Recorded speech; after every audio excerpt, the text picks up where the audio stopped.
Praise the lord. అందరికీ వందనాలు తెలియజేస్తున్నాను.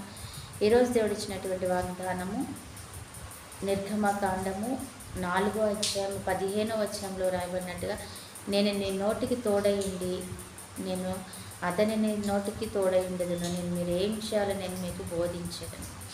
మోషే ఆహారాలతో దేవుడు అంటున్నాడు, మీరు వెళ్ళండి ఐగుప్తులో, అక్కడ నా ప్రజలు నాశనం అయిపోతున్నారు, మీరు ఏం మాట్లాడాలో నేను నడిపిస్తాను, ఏం చెయ్యాలో నేను నేర్పిస్తాను, మీరు ముందు వెళ్ళండి, నేను చూసుకుంటాను అంతా అంటున్నాడు. నిజమే, ఈరోజు నీతో నాతో కూడా ఇదే మాట అంటున్నాడు దేవుడు. మీరు ఏం చేయాలో నేను చూసుకుంటాను, మీరు ముందు వెళ్ళండి అంటున్నాడు. దేవుని మహాకృప, ఇంత కృప ఉంటుందని 190% మందికి లోకంలో తెలియదు. నువ్వేం చేయాలో ఆయన నేర్పిస్తాడు, నడిపిస్తాడు, ముందుకు తీసుకెళ్తాడు, ఆయన మాట్లాడతాడు, ఆయన ఒక స్నేహితుల్లాగా నీతో నడుస్తూ చెప్తాడని చాలామందికి తెలియదు కదా. అవును, చాలామంది అంటారు నిజంగా అలా చెప్తాడా దేవుడు.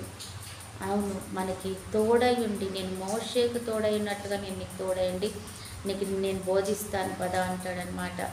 చాలామందికి ఈ విషయం తెలియక సొంత నిర్ణయాలు తీసుకుంటూ, వారే తొందరపడిపోతూ, వారే ఎంతో టెన్షన్ పడిపోతూ ఉంటారు.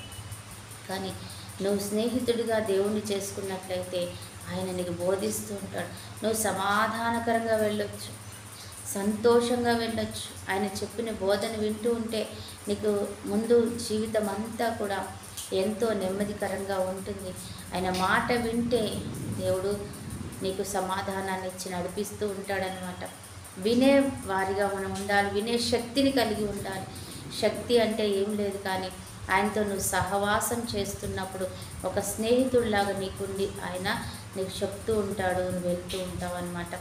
ఆ విషయం చెయ్యక, ఆ ఆలోచన చెయ్యక ఈ లోకంలో అనేక మంది గాబరపడిపోతున్నారు అంటున్నాడు దేవుడు.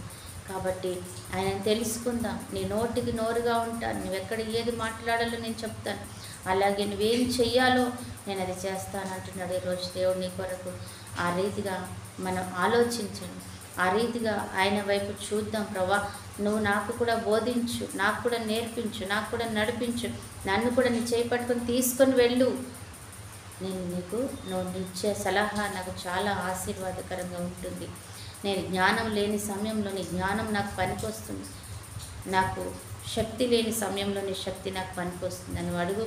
దేవుడు తప్పకుండా నీ వెన్నుంటుంది సహాయం చేస్తాడు. అటు కృపా దేవుడు మనకి ఇచ్చునుగాక. ఆమె ప్రార్థన. పరిశుద్ధుడైన దేవా, ప్రేమ కలిగిన తండ్రి యేసయ్య, నీకు వందనాలు చెల్లించుకుంటున్నాం తండ్రి.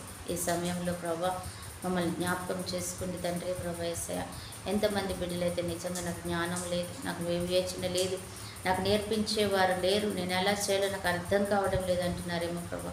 వారికి నీ జ్ఞానం ఇచ్చి, నీ మెలకువనిచ్చి ఈరోజు నడిపించండి. గొప్ప కార్యాలు వారి జీవితంలో చేయండి ప్రభా. నీకు వందనాలు.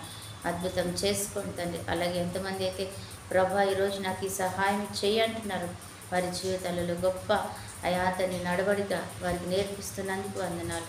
అయాతను చూసిన ప్రతి ఒక్క బిడ్డ మంచి ఆరోగ్యం, కాపుదల, కృపాక్షేమం, సంతోషం, ఆయా ఆరోగ్యం ఐశ్వర్యంతో నింపబడును గాక.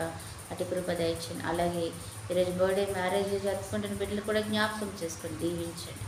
రెండంతల ఆత్మతో వారిని అందరినీ నింపుకొనమని ఘనతా ప్రభావాలు మీకే చెల్లిస్తూ యేసునామములో ప్రార్థిస్తున్నాము తండ్రి. ఆమేన్.